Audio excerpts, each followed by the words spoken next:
Bismillah. La déesse de Zion. C'était ma première visite au parc national de Zion. Et roulant lentement, m'arrêtant de temps en temps pour mieux admirer les falaises de toutes couleurs, j'étais impressionné par sa grandeur et sa majesté. Le canyon était plutôt large à son début, mais allait en se rétrécissant rapidement, et bientôt les hautes parois furent si rapprochées qu'il y avait tout juste assez de place pour la route et le torrent de montagne, qui bondissait dans la gorge comme un Colorado miniature. Les murailles rocheuses étaient de couleurs diverses, et partout où le soleil les frappait, elles scintillaient comme de gigantesques joyaux.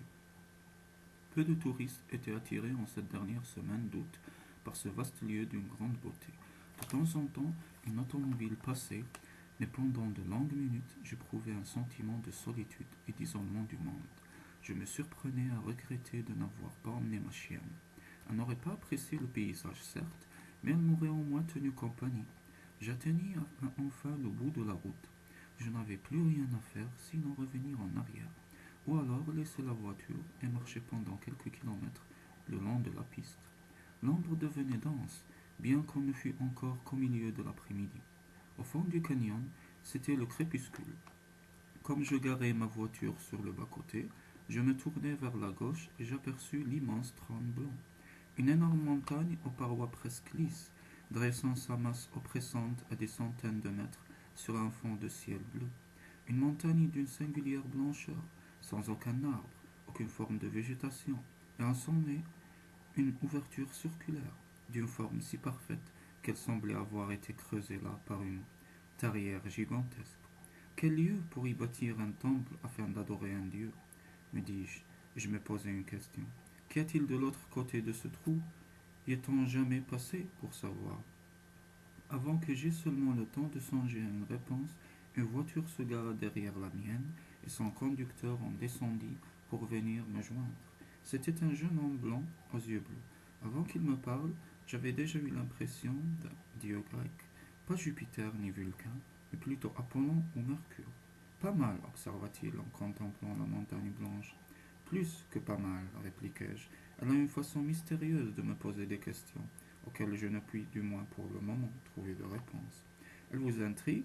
Certes, par exemple. Qu'y a-t-il de l'autre côté de ce trou circulaire? Est-on jamais passé par derrière pour le découvrir? A-t-il été fait par le ruissellement des eaux, par le vent ou par quelque race oubliée?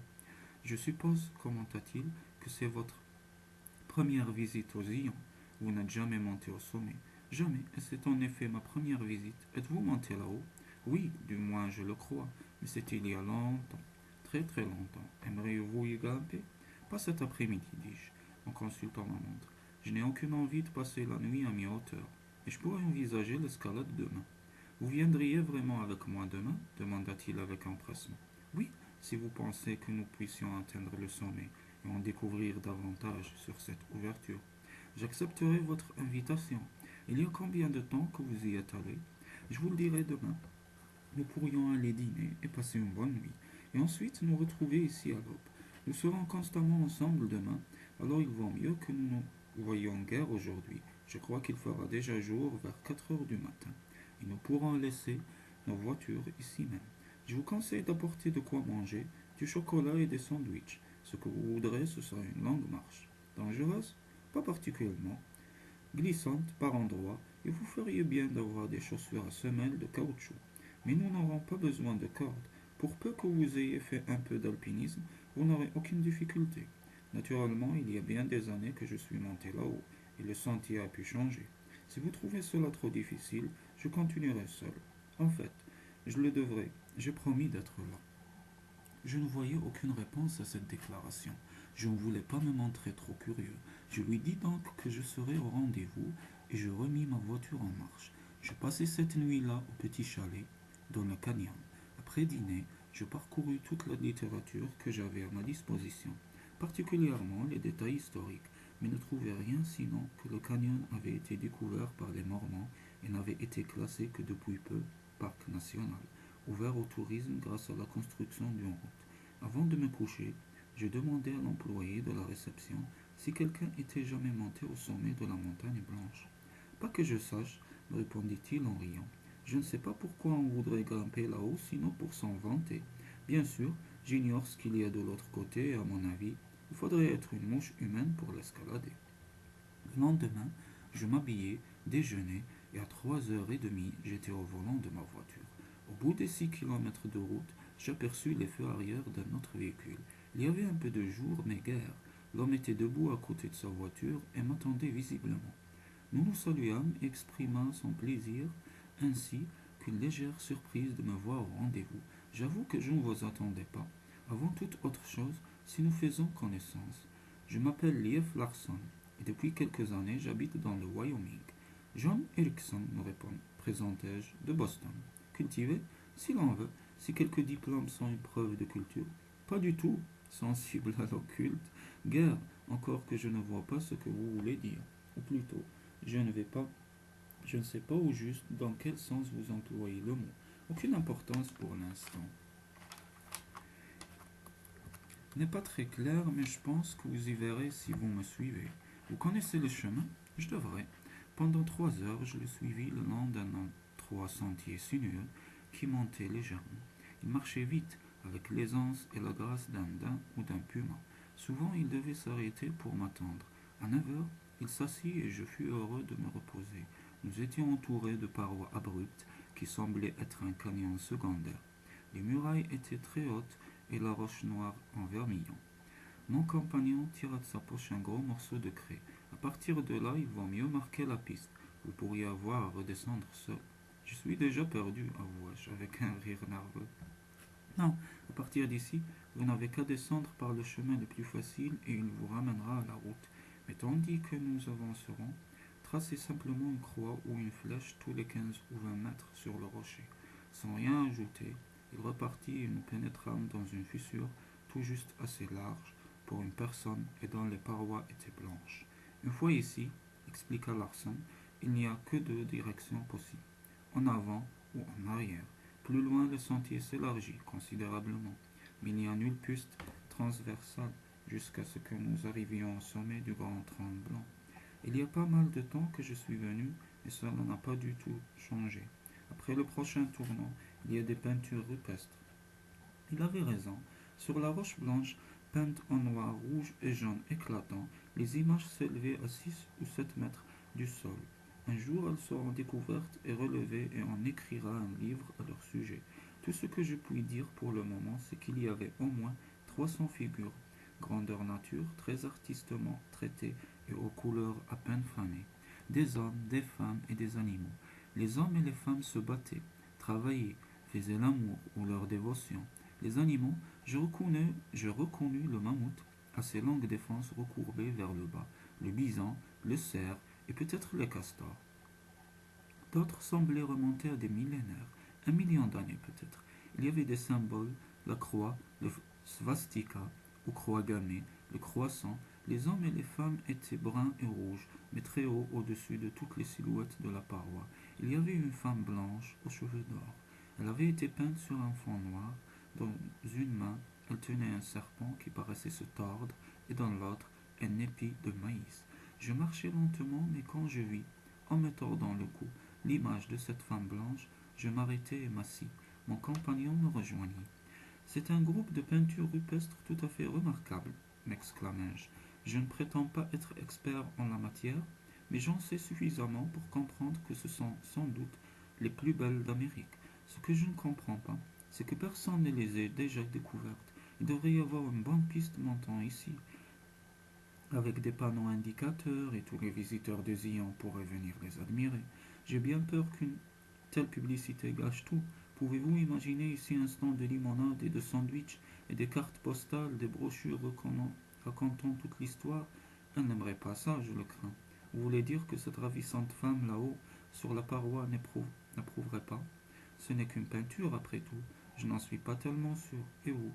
Pensez-vous qu'elle n'ait été qu'un rêve reproduit sur le rocher par des artistes primitifs? Ou bien avait-il une telle femme dans leur vie? Il ne semblait y avoir aucune réponse à cela. Peut-être, d'ailleurs,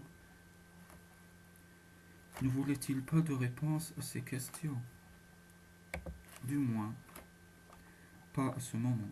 Nous continuâmes de marcher et arrivâmes à des marches taillées dans le roc. des marches usées soit par l'écoulement des eaux ou par les pieds d'hommes, disparus depuis longtemps. Par moments, nous traversions de longs tunnels. Larsan s'était muni d'une lampe torche et la braqua vers le haut pour montrer le plafond noirci. Ils utilisaient des torches en ce temps-là, me dit-il. Mes oreilles me disaient que nous montions assez rapidement, et enfin nous débouchâmes d'un court tunnel dans le jour éblouissant. Nous étions au sommet de la montagne, je regardais autour de moi. De tous côtés, c'était le précipice, et sur un bord, le trou circulaire. Sans un mot, je grimpais et regardais au fond, tout en bas. Il y avait la route cimentée. Je voyais même nos deux voitures comme de petits hannetons sur le bas-côté, et d'autres petites autos hannetons allaient et venaient d'autres montagnes nous entouraient, mais nous les dominions. Je vous avais bien dit, s'écria Larsan avec exaltation, que je vous amènerai au sommet et vous montrerai l'ouverture circulaire. Et la voici, du fond du canyon. Elle paraît assez petite, mais d'ici vous voyez qu'elle est plutôt grande et que sa base est au niveau du sol, de la maison. Je crois qu'à l'origine elle a été creusée par les eaux, mais telle qu'elle est aujourd'hui, on peut constater qu'elle a été lissée par des outils humains. Vous voyez cette grande pierre ronde derrière? C'est le trône de la reine. Elle s'y assied pendant la cérémonie du sacrifice. Des hommes et des femmes sont sacrifiés, mais le sang ne coule pas ici, parce que les offrandes à la déesse sont précipitées dans le canyon par un mammouth. Les victimes devaient tomber dans la rivière. Elle était beaucoup plus large en ce temps-là, et les cadavres étaient charriés hors du canyon et finalement dévorés par les vautours. Je regardais mon compagnon, il disait tout cela fort calmement. À vrai dire, ce ton détaché éveilla en moi quelques ressentiments et je protestai. Vous semblez bien renseigné. Vous exagérez un peu, non? Vous devez me prendre pour un novice, prêt à croire n'importe quoi. Non, vous pensez que je mens? Je suppose que je suis fou, ou encore que j'ai fait un cauchemar cette nuit. Asseyons-nous donc, et déjeunons. Je vais vous raconter une histoire. Mais tout d'abord, je veux vous confier les clés de ma voiture. Demain soir, ce sera la pleine lune. À minuit, très précisément, vous vous trouverez à l'endroit même où les voitures sont garées. Dans la mienne, vous découvrirez, dans la boîte à gants, une paire de jumelles d'assez bonne qualité. Vous observerez le cercle, la lune vous éclairera. Je crois qu'il y aura des feux au-delà du cercle qui vous aideront à voir un peu de ce qui se passe. Vous pourrez rapporter l'affaire à la police du parc national, dire que c'était un accident. Inutile de prévenir ma famille, parce que je n'ai personne qui se soucie de moi. Nous allons dormir ici ce soir, et demain matin, de bonne heure, je veux que vous redescendiez jusqu'au fond le plus vite possible. J'étais à présent certain qu'il avait l'esprit malade. Naturellement, on ne peut pas dire tout à trac à un homme qu'il est fou. Aussi pensai-je qu'il valait mieux de ne pas le contrarier et essayer de le ramener en bas, vers la civilisation. De toute évidence, pour une raison ou une autre, il songeait à se suicider en sautant dans le trou. Il devait avoir tout prévu, tout préparé, et voulait même un témoin de son grand bond dans le vide. Si nous déjeunions, et puis nous redescendrons ensemble, suggérai-je. Non, une promesse est une promesse. Écoutez l'histoire. Je suis venu ici pour la première fois il y a environ 700 ans, avec un groupe de Norvégiens. Je ne sais pas quelle impulsion nous poussait. Nous avons suivi le soleil couchant, toujours vers l'ouest, encore vers l'ouest. J'ai une carte dans ma voiture, avec notre route marquée, et je me souviens bien. Nous sommes arrivés aux chutes du Niagara, et nous avons suivi les grands lacs jusqu'à l'extrémité du lac supérieur.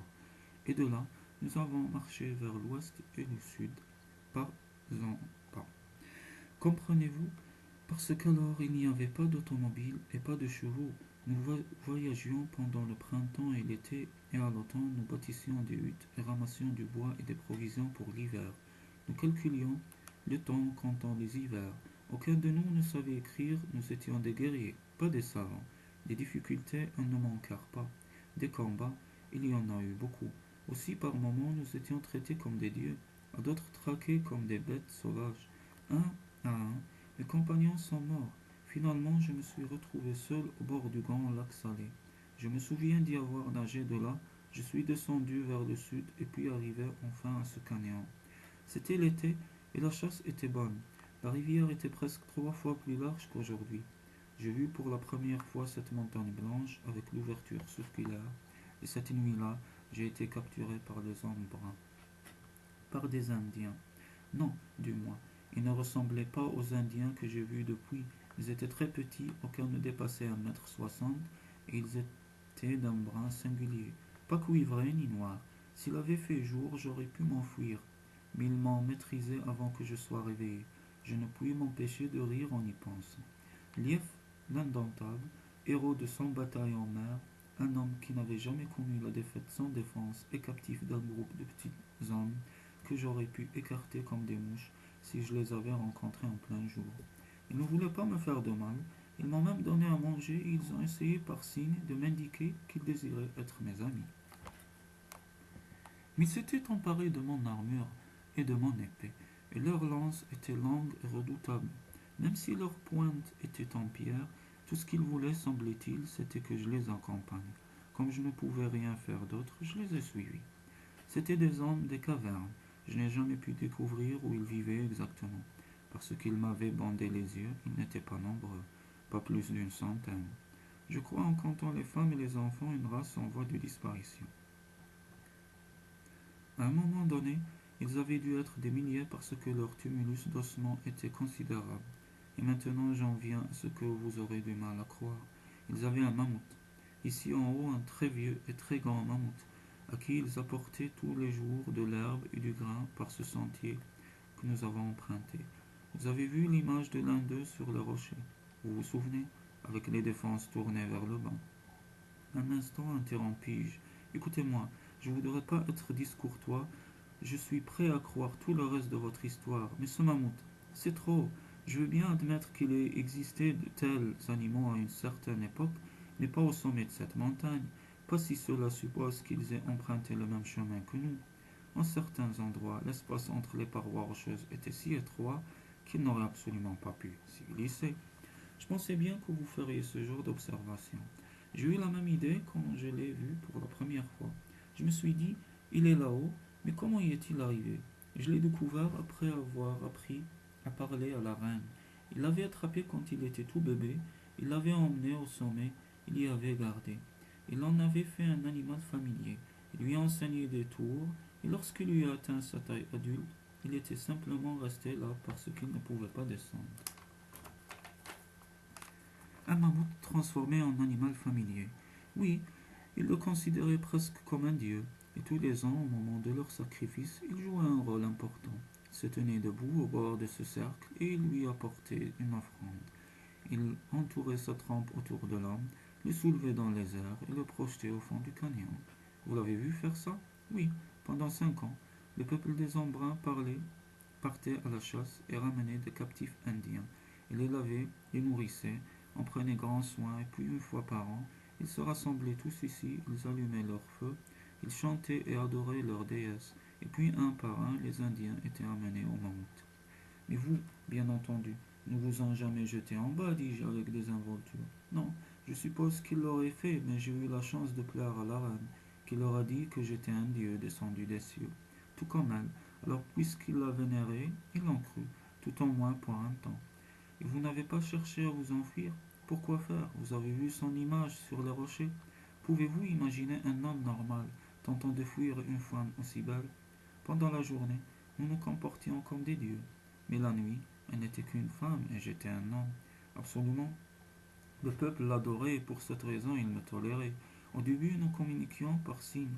Nous avons fini par apprendre à nous parler tous les deux. Quoique la pantomime soit très efficace quand un homme et une femme s'aiment.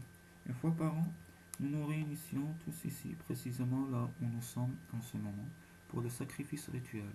Elle s'asseyait sur ce rocher, presque nue, couverte uniquement d'ornements, d'or, de bracelets, aux chevilles et aux bras. Son serpent dans une main et son épi de maïs mûr dans l'autre. Je m'asseyais près d'elle. Le peuple des Embruns préparait le feu, chantait et dansait, et quand il battait des tambours, le mammouth se balançait en cadence, et tout à la fin, un par un, il précipitait les Indiens dans la mort, 600 mètres plus bas, et quand les feux mouraient, quand le peuple brun nous quittait, quand l'aube se levait enfin, nous restions seuls ici, la reine et moi. Alors elle m'embrassait et me disait combien elle était heureuse qu'une nouvelle année soit passée, que je sois encore en vie et capable de l'aimer.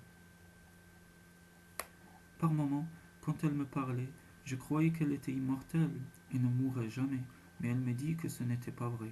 Le peuple brun avait eu de nombreuses reines. Je n'ai jamais pu savoir d'où elle venait. Celle que j'aimais avait l'air d'une Norvégienne, mais elle ne savait rien de son enfance. Si son peuple l'adorait, elle était dans un sens aussi captive que moi. Elle pensait qu'il y avait quelque part dans les cavernes une autre fille blanche, grandissant en féminité, tendrement soignée et éduquée pour devenir la prochaine reine. Au premier signe de vieillesse, la reine disparaissait simplement et une autre prenait sa place. Elle se rappelait le jour où elle était devenue reine. J'ai essayé de la persuader de s'enfuir avec moi, mais elle pensait que ce serait une vaine tentative. Je crois qu'elle ne voulait pas. Elle avait vécu si longtemps comme une déesse qu'elle n'aurait pu mener la vie d'une simple femme. Même si elle l'avait voulu, je comprends maintenant que les idées qu'elle se faisait de la vie étaient plutôt confuses. Vous devez bien vous douter, dis-je, que j'ai bien du mal à croire tout cela. Je ne doute pas que vous pensiez me raconter la vérité, mais voyez-vous, nous sommes en 1938 et vous parlez comme si cette aventure était arrivée hier, et non il y a 7 siècles. Je comprends vos sentiments, mais je dois poursuivre mon histoire. La chose que nous redoutions est arrivée. Elle est tombée malade, sachant que si elle mourait, le peuple brun me sacrifierait, probablement. Elle envisagea un compromis avec ses adorateurs. La nouvelle reine prendrait sa place et elle-même serait l'objet du grand sacrifice à leur dieu. On devrait me rendre ma liberté, mais un jour, quand ils m'enverraient chercher, je reviendrai et à mon tour, je serai précipité dans le trou. Elle leur a aussi promis de revenir, de s'asseoir de nouveau sur la pierre, tenant le serpent sacré et l'épi de maïs mûr. Ils l'ont cru. J'ai promis de revenir quand on m'enverrait chercher. Elle m'a dit que pendant de longues années je continuerai de vivre, dans des corps différents, mais avec la même âme. Après ma mort finale, nous vivrions ensemble, unis pour l'éternité. Avez-vous jamais aimé une femme? Oui. Alors vous savez ce que j'éprouvais. Ce dernier jour que nous avons passé ensemble, il nous semblait que nous ne pouvions pas être assez unis. Mais la nuit est venue, et la pleine lune, toute cette journée, nous étions restés seuls ici avec le mammouth. Elle m'a donné un de ses bracelets d'or. La nuit est tombée, et le petit peuple a allumé ses feux, chanté et sacrifié les captifs. Puis elle s'est approchée de l'ouverture dans le rocher, et a commencé à se dépouiller de tous ses bijoux d'or.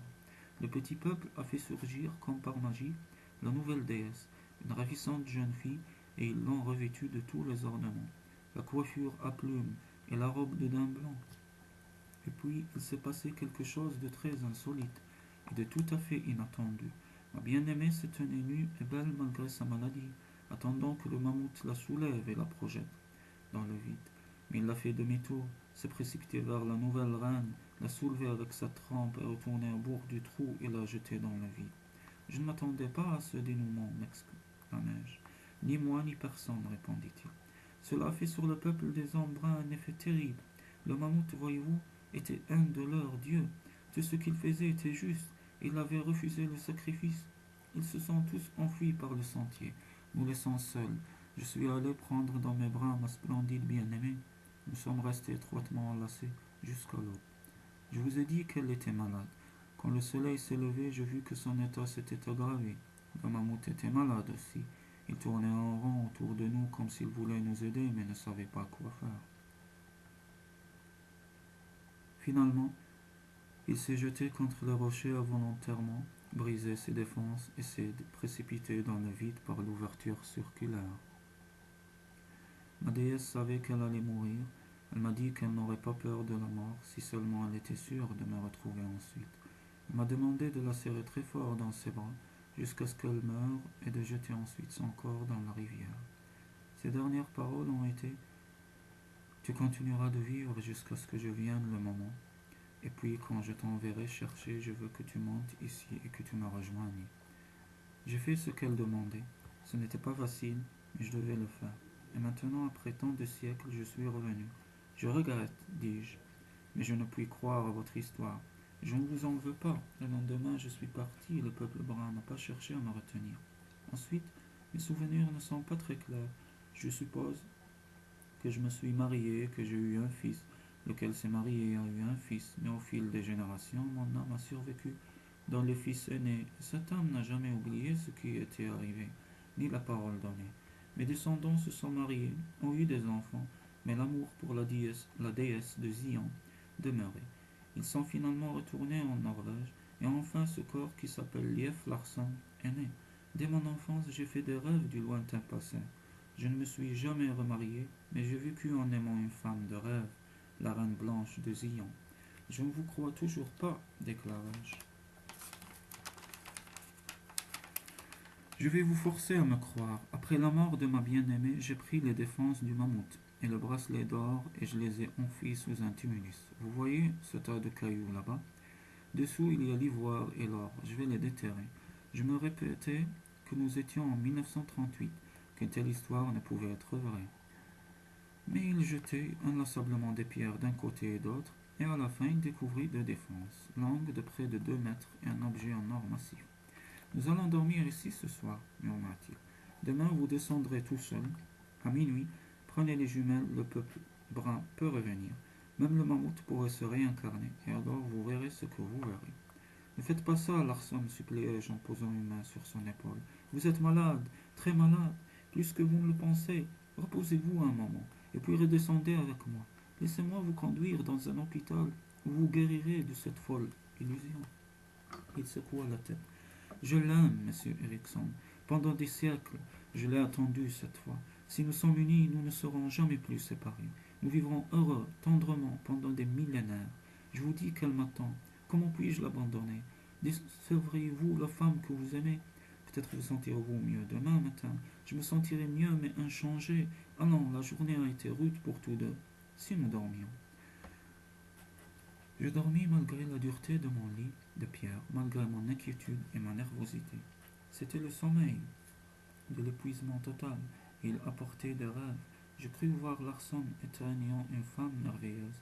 Le mammouth se tenait près d'eux, de petits hommes charriés du bois, des grandements de tambour, et quand je me réveillai au petit jour, Larson et moi étions seuls sur le rocher.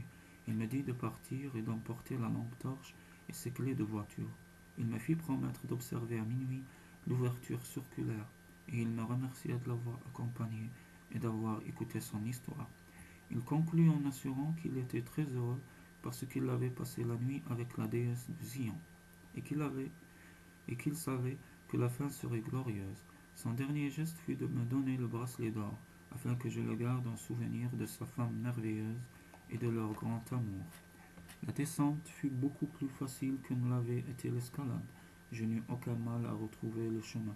Quand j'arrivai aux peintures rupestres, je m'assis et restai là près d'une heure, à copier dans mon carnet certaines de ces images. Les couleurs me parurent encore plus éclatantes que la veille. Si j'avais été un artiste, j'aurais dessiné la déesse de Zion. La nuit tombait. Quand j'atteignis enfin les deux automobiles, j'ouvris celle de Larson, trouvai les jumelles dans la boîte à gants, verrouillai la portière et repartis au chalet au volant de ma propre voiture. Là, je fis un dîner dont j'avais grand besoin. Ce soir-là, à 11 heures, j'étais de retour au bout de la route, là où était garée la voiture de Larson. La lune était pleine, dans un ciel étoilé admirablement clair. La montagne blanche se dressait dans les airs, et au sommet il y avait un cercle rouge. Un incendie de forêt dans les montagnes derrière, me dis-je à mi-voix. Des roulements de tambour me parvenaient, un grondement de tonnerre, pensai-je. Constamment je m'efforçais de réfléchir, sainement, de me répéter que rien de tout cela n'était vrai, que de telles choses ne pouvaient se passer en 1938. Enfin je pris les jumelles et le braquet sur l'ouverture circulaire. Je vis un mammouth sur un fond de flammes, et devant lui un homme serrant dans ses bras une femme coiffée de plumes. Ils semblaient s'embrasser. Et puis le mammouth les prit tous les deux dans sa trempe enroulée et les précipita dans le vide. Je découvris le lendemain le corps brisé de Larson à bord de la rivière. Les autorités crurent l'histoire que je leur racontais, une histoire que j'avais inventée simplement parce que je savais que personne ne croirait à la vraie. Il fut identifié grâce au papier qu'il avait dans sa poche. On trouva sa voiture et on conclut un suicide. C'en était un peut-être, mais j'ai toujours les jumelles et le bracelet d'or et les images dans mon carnet. Un jour, quand je serai remis de mon désarroi mental, je retournerai là-bas et j'essaierai de retrouver la piste et les peintures rupestres. À moins de les retrouver, je crois qu'il vaut mieux que je pense tout simplement que tout cela n'était qu'un rêve.